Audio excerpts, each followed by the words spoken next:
our virtual learning goes on because education is important and we want to keep people informed and have some fun while doing it.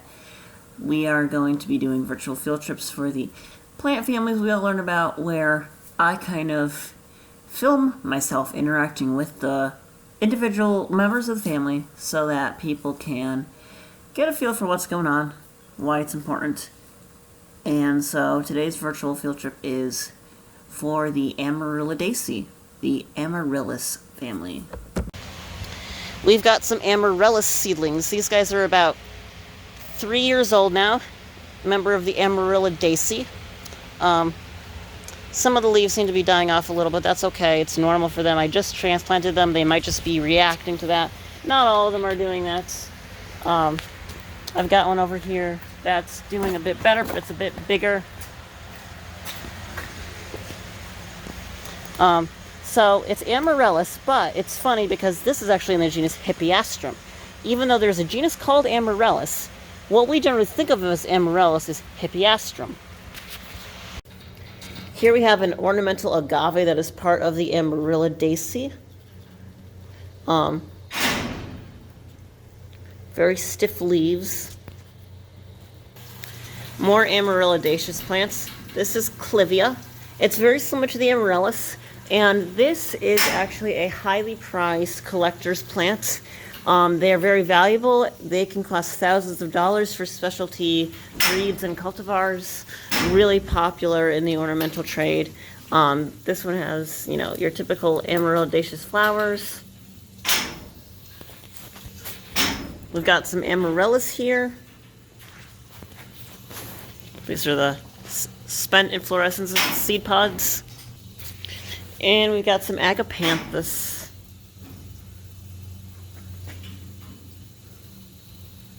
We've got the seed pods on here. There are always these capsules that are three-lobed, characteristic of the Amaryllidaceae and the Liliaceae. You can tell it's a monocot. Oh, dearie me. My roommate left, and she left members of the Amaryllidaceae out. We got some onion and we've got some garlic. Oops. Members of the genus Allium. You can see the layers from the onion bulb, because onion is a bulb. You can see where the new growth would have come out. Such carnage! Garlic. Oh yeah, look at the juiciness of that clove. Oh, such a strong flavor to it. Oh, I love garlic. Oh yeah. By the way, I asked permission to eat this on her. I'm not stealing it from her. Not only can you have garlic in its clove form, you can have garlic powder. The carnage!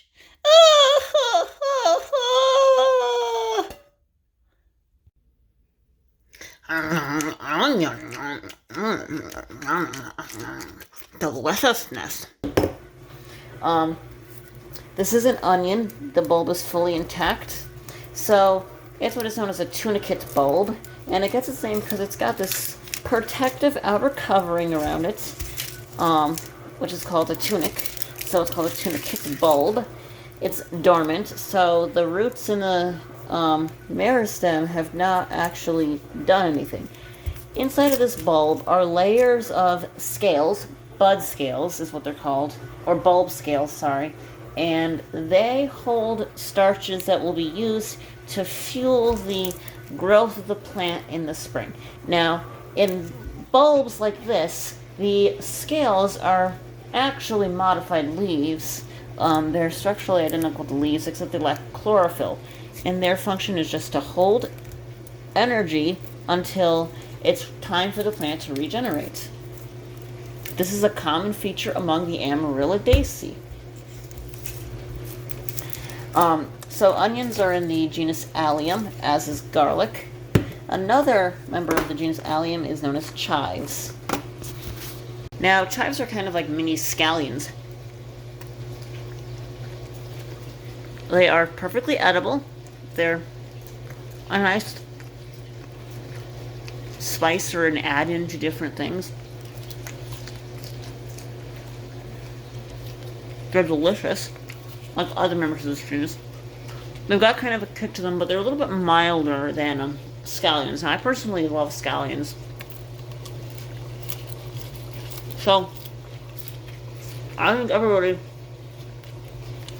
should safely have either delivery or some kind of way of curbside pickup to get some kind of vegetable in the Amaryllidaceae so they can eat it. And then get an amaryllis or something. Because it's a really cool family. It's got a good agricultural value. It's also got a good ornamental value. Really great family to deal with. So, that's your Amaryllidaceae. This is daffodil in the genus Narcissus. We have some that are double-petaled versions. This is a polyploid, and you see this with a lot of plants where they have multiple copies of their chromosome set. This is how we get giant strawberries in the Rosaceae. And I'll talk about that in the Rosaceae field trip. But you can do this with a number of different plants, which makes the cells and thus the organs, such as the petals and the fruits, bigger. And you can get extra copies of the various components of the cells, and so, or of the organs. And so you can have all these extra petals. This is how we get roses that have all the extra petals. You can do it with a daffodil and get this really ornamentally bizarre and interesting form.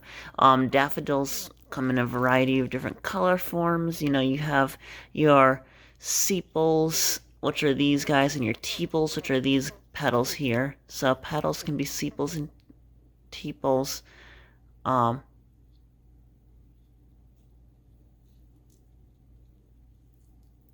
And they're the same color or they're different colors. And so you have a lot of variation within the Amaryllidaceae when it comes to something like daffodil. A lot of these daffodils are hybrids.